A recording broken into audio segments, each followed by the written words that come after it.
Assalamualaikum warahmatullahi wabarakatuh. Bismillahirrahmanirrahim. Mari kita lanjutkan ngaji kita malam hari ini. Kita akan membahas tentang cinta. Ya meskipun hujan deras tidak apa-apa ya, kita tetap ngaji aja. Yang hujan-hujan seperti ini memaksakan hadir, bagus. Yang tidak hadir juga bagus. Kan Nabi Muhammad kan gitu. Satu ketika Nabi itu diwaduli oleh Abu Bakar sama Umar.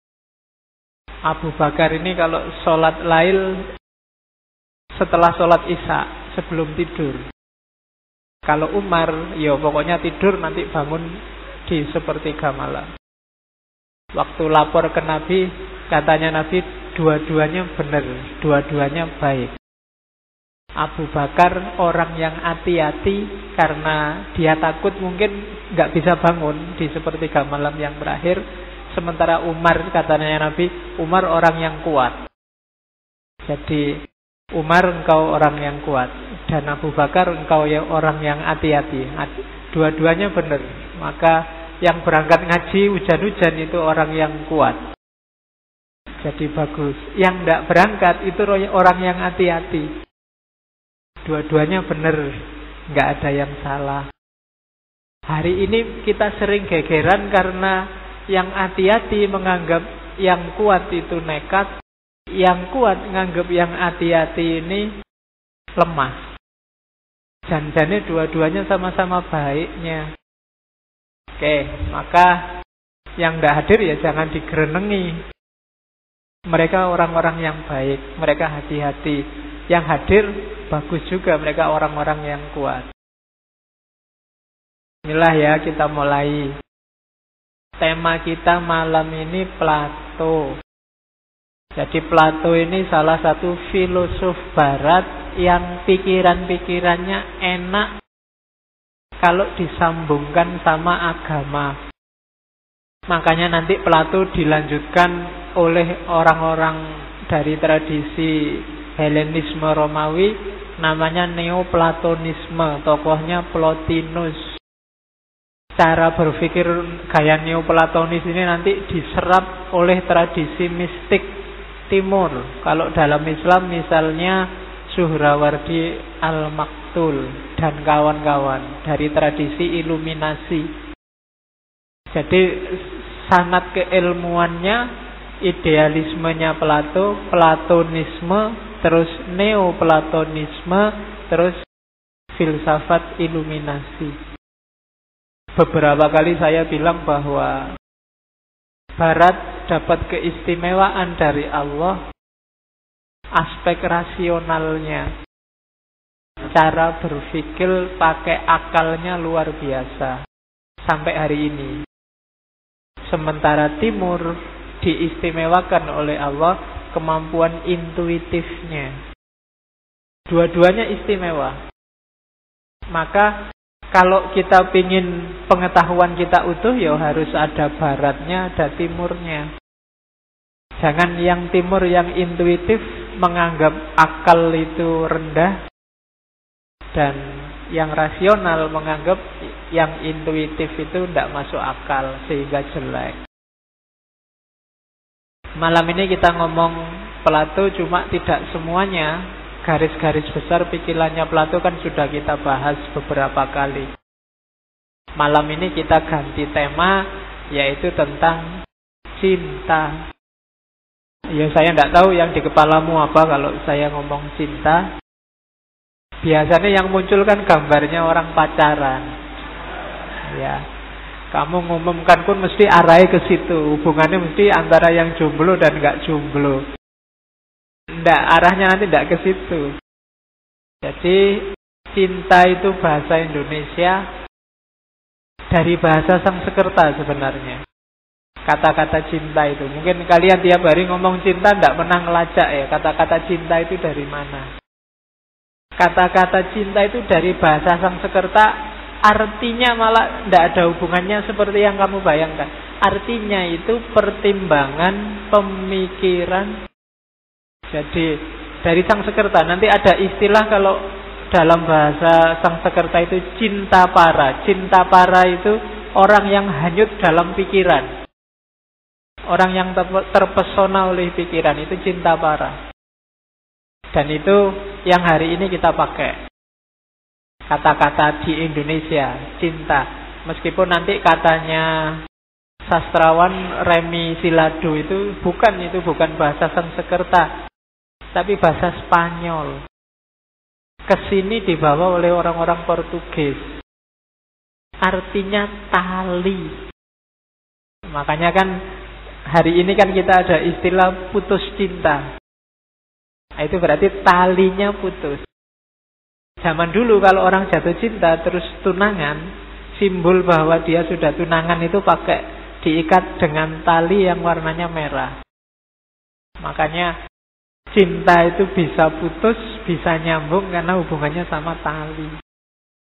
Dipakailah istilah cinta. Jenisnya ada cinta jasmaniah, ada cinta persahabatan, ada cinta ketuhanan. Itu biar kenal aja istilah-istilahnya. Cinta jasmaniah itu ya fisik. Ini yang konotasinya pacaran tadi, ketertarikan yang ada hubungannya sama seksualitas.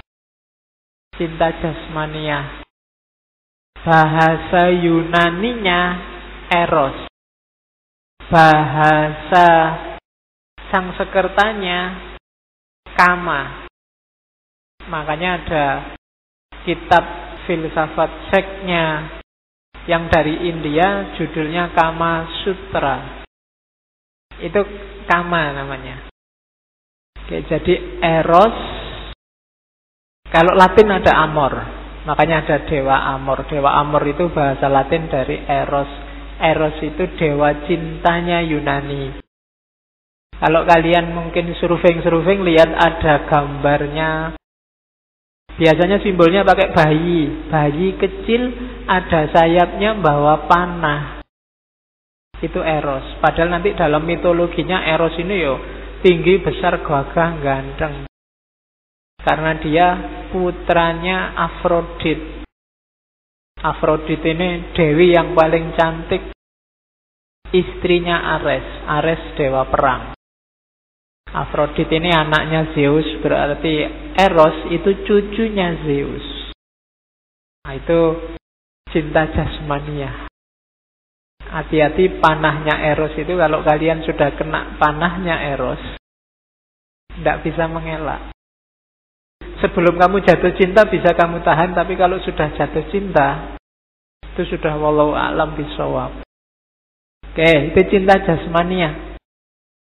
Ada cinta yang kalau di Plato levelnya lebih tinggi. Istilahnya dia cinta persahabatan. Kalau ini tidak melihat jenis kelamin, tidak ada hasrat seksual. Tapi kalau bahasa Inggrisnya compassion, kasih sesama, cinta alam, itu ada di level kedua. Cinta persahabatan. Bahasa Yunaninya filia. Makanya filsafat itu filia sama sofia. Filosofi, dia sejenis cinta juga. Maka ngaji filsafat itu boleh kamu sebut ngaji cinta. Cuma cintanya bukan cinta jasmania, tapi cinta yang lebih tinggi, filia. Kalau bahasa Sangsekertanya itu priyata atau sneha. Bahasa Latinnya delictio. Yang ketiga, cinta ketuhanan. Kalau cinta ketuhanan itu cintanya Tuhan pada kita yang kita tiru dengan mencintai seperti cintanya Tuhan pada alam semesta. Jadi kita mencintai segalanya atas dasar cintanya Tuhan, karunia Tuhan. Itu namanya cinta ilahiyah. Nanti dicontohkan oleh Robi'ah, oleh Rumi. Betapa sayangnya Tuhan pada kita, dan kita juga betapa sayang dan butuh kita pada Tuhan. Itu kalau bahasa Yunani namanya agape. Karitas, karuna, prema. Bahasa Arabnya Rahman. Bahasa Yahudinya Hesed. Jadi itu cinta ketuhanan. Jadi ternyata istilahnya beda-beda. Cuma dalam bahasa Indonesia disebut cinta. Jadi kalau ada orang bilang aku cinta padamu, tegaskan dulu itu cinta yang gimana dulu. Cinta yang jenisnya eros, apa jenisnya filia, apa jenisnya agape. Jenisnya agape itu cinta ketuhanan. Itu yang dalam hadis mencintai karena Allah dan berpisah karena Allah. Itu cinta ketuhanan namanya. Tapi kalau ya karena kita sesama manusia, aku sayang kamu, kamu sayang aku, filia, itu berarti cinta level 2. Kalau cinta jasmania itu yang eros. Nah, kalau ada orang bilang I love you padamu, jangan salah paham dulu. Jangan-jangan itu cinta yang kedua, yang filia, bukan yang pertama. Jadi jenisnya itu. Awas, keliru kalau membaca istilah-istilah. Kalau dalam Islam cinta yang sifatnya jasmania itu sering disebut mawaddah.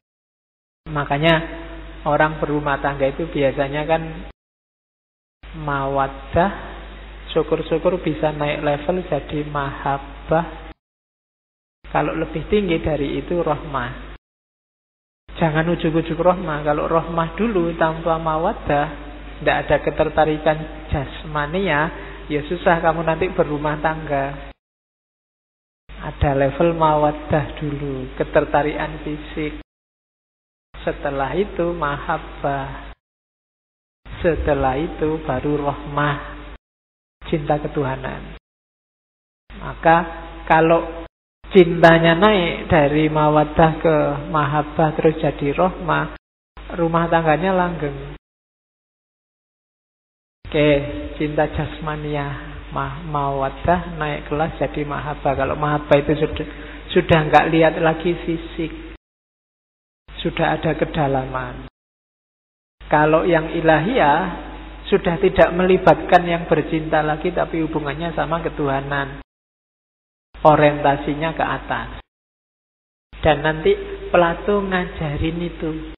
Bagaimana cinta itu jangan berhenti di jasmania. Meskipun boleh manusiawi kamu suka sama lawan jenis.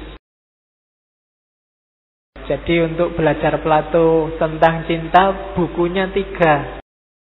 Tiga-tiganya dialog. Yang pertama judulnya Phaedrus, yang kedua Simposium, yang paling banyak ngomong tentang cinta. Yang ketiga Republik, yang paling banyak ngomong tentang cinta itu Simposium. Simposium itu dialog antara Sokrates dan kawan-kawan yang sedang berpesta. Dan beberapa di antaranya mabuk terus ngomong tentang cinta. Itu dalam narasinya Plato. Tradisinya orang Yunani kan lesehan, ngobrol-ngobrol, tapi ngobrolnya berkualitas. Belajar cintanya Plato, perhatikan itu dulu. Ini kemarin di filsafat kebahagiaan keluar juga. Jadi hidup kita ini kayak kusirnya pedati, kereta. Kudanya 2, cuma itu gambarnya kurang mewakili. Kudanya ada sayapnya nanti. Jadi hidup kita itu kayak orang yang sedang naik kereta. Kudanya 2, ada saisnya dan ada sayapnya. Ada kuda hitam, ada kuda putih. Kuda hitam ini lambang nafsu-nafsu yang rendah. Rendah itu bukan berarti jelek ya, tapi levelnya rendah. Kita butuh itu, tapi jangan sampai dikuasai. Kalau kuda putih ini hasrat yang levelnya lebih tinggi, harga diri, keinginan melakukan kebaikan dan seterusnya, itu kuda putih. Itu ya bagus, tapi tetap harus kita kendalikan. Kalau tidak kita kendalikan, keinginan baik itu bisa blunder merusak kita sendiri. Maunya ngasih nasihat orang lain, tapi kalau ruang dan waktu, porsi dan proporsinya nggak pas, itu bisa hasilnya kebalikannya. Itu kuda putih. Jadi dalam diri kita ada dorongan untuk berbuat baik, namanya kuda putih. Ada nafsu-nafsu rendah, namanya kuda hitam. Yang bisa mengendalikan siapa? Size-nya, kusirnya, namanya rasio, akal. Akalnya harus jalan. Akal tidak jalan, maka kuda hitam sama kuda putih bisa tidak karu-karuan. Bisa nabrak kiri, nabrak kanan, bahkan bisa ngerusak keretanya itu sendiri. Terus ada sayapnya. Itulah eros, itulah cinta. Kenapa harus ada sayapnya? Biar kuda ini nggak cuma jalan di muka bumi, nggak cuma hidup apa adanya menghabiskan umur, tapi dia bisa transendensi, bisa naik ke atas, bisa bernilai hidupnya. Untuk bisa bernilai dan punya makna, naiklah ke atas. Maka kudanya butuh sayap. Hidup yang semakin berkualitas dan bermakna. Untuk itu orang butuh cinta. Kenapa kok kalau tanpa cinta, hidup kita biasa-biasa saja. Kayak kereta yang jalannya di bumi saja, nggak bisa terbang, nggak bisa melayang. Jadi bagi kalian yang tidak punya cinta, umurmu habis hanya untuk makan, minum, tidur, nongkrong, weanan. Tidak ada gelombangnya. Kamu tidak bisa naik ke atas. Meskipun resikonya memang semakin kamu naik tinggi ke atas, ada resiko kamu jatuhnya lebih sakit. Tidak masalah. Jangan takut tantangan.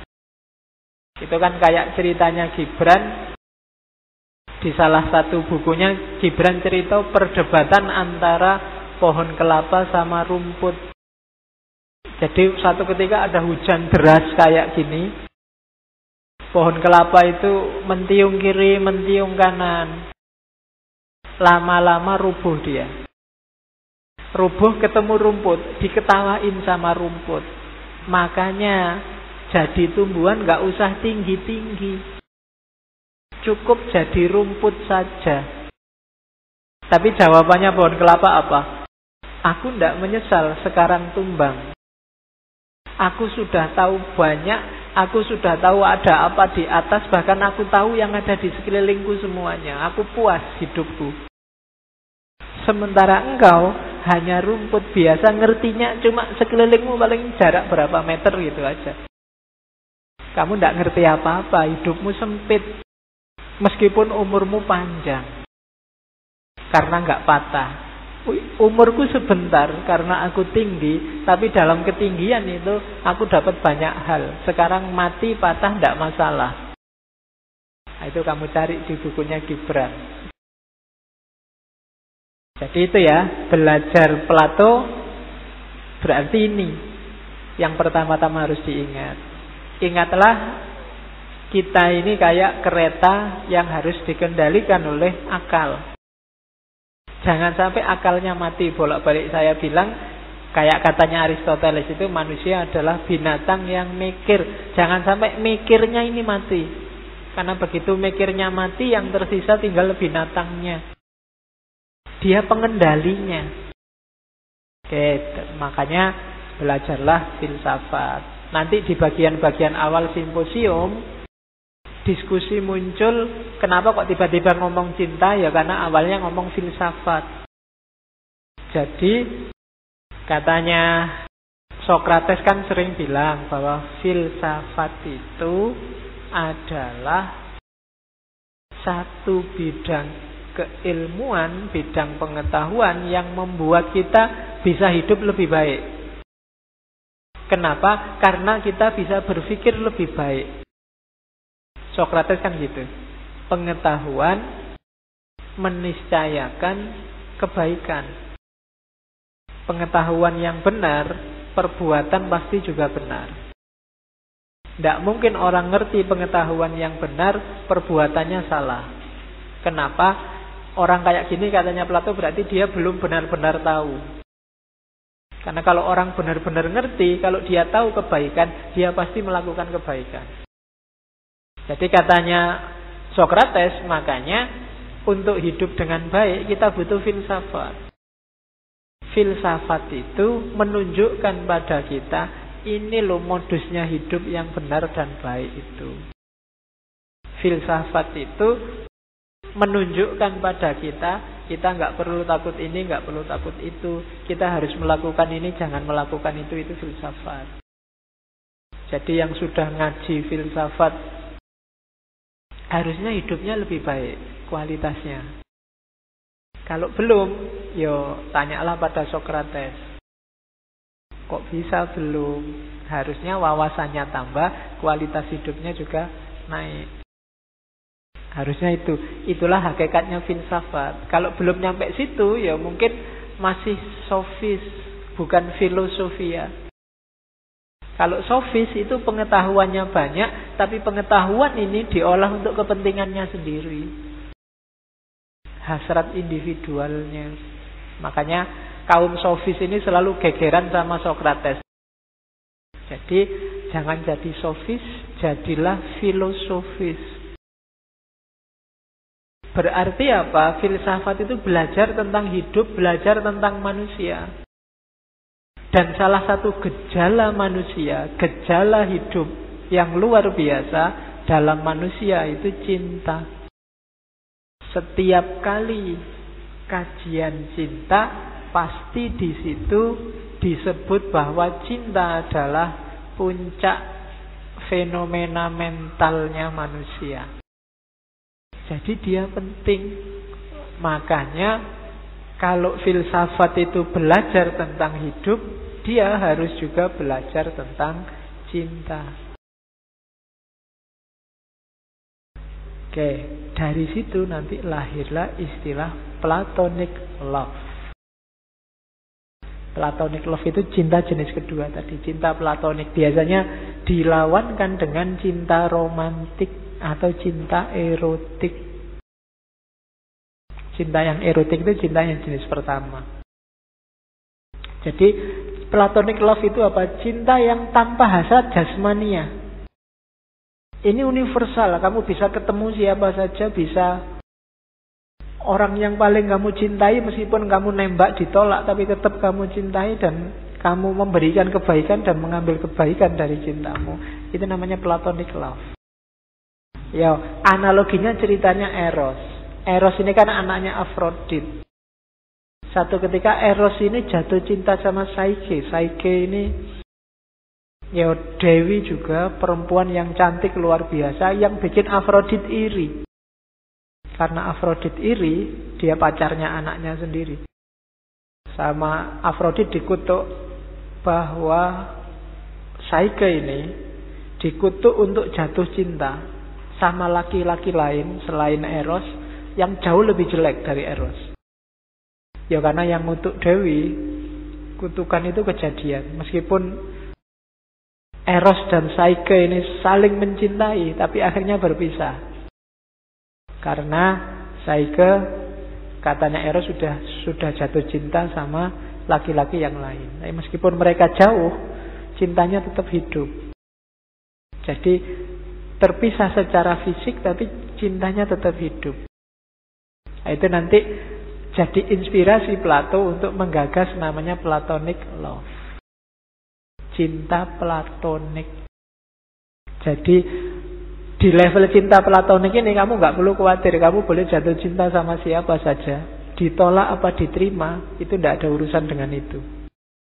Platonic love ini nanti yang dijelaskan panjang lebar di simposium. Kita lihat penjelasannya. Kayak gimana sih karakternya? Antara lain dijelaskan dalam Phaedrus.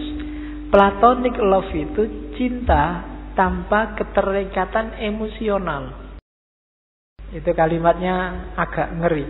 Lebih baik mencintai seseorang yang tidak mencintai kita, atau tidak usah dipedulikan dia cinta atau tidak pada kita.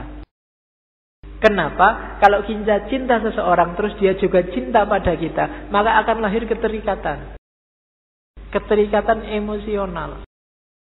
Dan keterikatan ini sumbernya sumpek, sumbernya galau. Jadi jangan sampai lahir keterikatan. Kalau dalam agama kan ya keterikatan cuma sama Allah. Katanya Plato di Phaedrus ya, mbok sudah cintai yang tidak cintai kamu, itu lebih aman malah. Susah ya teorinya. Orang yang tidak mencintai kamu dan kamu cintai, di antara kita berdua tidak ada keterikatan emosional. Jadi aku bebas berbuat baik terhadap dirimu maupun engkau terhadap diriku, enak. Kalian baik sama sahabatmu yang tidak ada keterikatan emosional kan enak. Kamu bebas melakukan apa aja dan tidak mungkin sedih. Yang bisa berkhianat kan orang yang punya keterikatan emosional sama kita. Ketika ada keterikatan emosional, lahir harapan-harapan, keinginan-keinginan. Kalau sudah lahir harapan dan keinginan, pasti di situ muncul kekecewaan. Yang tidak berharap, ya tidak kecewa. Nah, rumusnya di situ. Karena kamu terlalu banyak keinginan, terlalu banyak harapan, ya kamu kecewa. Pasti ada kecewanya. Jadi kalau ada hari ini yang sedang sumpek atau galau dan kamu bingung karena apa, kurangi harapanmu. Iya, kalau rumusnya Ki Ageng Surya Mentaram kan gitu. Ketika keinginanmu banyak, itu kan bahasa dia mulur dan gak terpenuhi, kamu kecewa. Biasanya terus mungkret. Setelah mungkret, kamu ulur lagi, tidak bisa lagi mungkret lagi. Jadi jangan terlalu banyak harapan. Berbuat baik aja. Tidak usah diembel-embeli apa-apa. Kalau dalam agama ikhlas saja, tidak usah pamrih apapun. Jadi cinta tanpa keterikatan emosional. Malah kalimatnya Phaedrus itu ngeri. Cinta yang emosional membuat pecinta dan yang dicintai jadi bodoh, menjijikkan. Kalimatnya agak nggak enak. Cinta semacam ini ibarat cintanya serigala kepada domba. Kenapa? Membelenggu dia. Tidak bisa serigala jatuh cinta sama domba. Sedalam apapun cintanya, pada akhirnya kalau lapar ya dimakan. Jadi jangan ada keterikatan emosional. Suka boleh, tapi tidak usah bikin komitmen macam-macam. Nggak usah terlalu dalam secara emosi. Bikin komitmen tidak apa-apa, wis. Asal jangan emosional. Ketika ada keterikatan emosional, maka muncul takut kehilangan. Akhirnya tergantung. Jadi rumusnya platonic love yang pertama, jangan ada keterikatan emosional. Suka, tidak suka silahkan aja, tapi jangan terikat dan tergantung. Katanya Plato, sama kayak domba yang kamu harus segera melepaskan diri dari serigala. Kalau enggak, lambat laun kamu akan dimakan. Pasti kamu akan sedih. Emosi dan ketergantungannya tidak usah diikutkan. Biar cinta tidak jadi sumber kesedihan. Terus rumusnya ini katanya Socrates. Love is desire for the perpetual possession of the good. Ini loh sebenarnya cinta itu katanya Socrates. Kalau kamu bisa sadar sebenarnya kenapa kok kamu suka sama lawan jenis, kamu kadang cinta sama sesuatu, apapun sesuatu itu apa? Ada desire. Love is desire. Yang kamu inginkan sebenarnya kebaikan, tapi kamu nggak sadar. Sadarilah Kalau kamu cinta sesuatu, termasuk cinta lawan jenismu, suamimu atau istrimu atau pacarmu, sebenarnya dalam dirimu itu berawal dari dorongan untuk nyari yang baik. Rumusnya gini katanya Sokrates. Ini loh awal-awalnya. Yang pertama, manusia itu kan punya sifat dasar agak serakah. Keinginannya banyak. Yang diinginkan itu biasanya untuk kebahagiaan. Yang kita inginkan menuju kebahagiaan itu kan segala yang kita anggap baik. Ya kan? Jadi kita kan ingin sesuatu. Kamu jatuh cinta sama seseorang. Itu kan karena dalam diri yang kamu jatuh cintai itu, di situ kamu anggap ada kebaikan untuk dirimu. Maka kamu ingin meraihnya. Jadi cinta itu sebenarnya keinginan untuk meraih kebaikan. Cuma kamu tidak sadar. Ketika kamu jatuh cinta sama perempuan itu, kamu menganggap dalam diri perempuan itu ada kebaikannya untuk dirimu. Rumusnya itu sebenarnya. Jadi cinta itu keinginan untuk menuju kebaikan. Jangankan manusia, katanya Sokrates, segala sesuatu itu bergerak untuk memperoleh yang dia anggap baik. Tumbuhan itu kan tumbuh juga meraih yang dia anggap baik untuk dirinya. Kalau ada semut tiba-tiba jalan di depan sini, itu kan dia nyari mungkin makanan, mungkin teman ngobrol, mungkin yang dia anggap baik untuk dirinya sendiri semut. Itulah cinta. Jadi makanya katanya Sokrates, alam semesta ini bergerak karena cinta. Apa? Keinginan untuk sesuatu yang dianggap baik. Apapun yang kamu cintai, itu kan dalam diri yang dicintai itu ada kebaikannya yang kamu inginkan berbuah. Bahkan bukan manusia saja, alam semesta juga begitu. Ketika sebatang pohon tumbuh, dia kan juga tumbuh sesuai kebaikan-kebaikan yang ada dalam dirinya, yang ingin diwujudkan.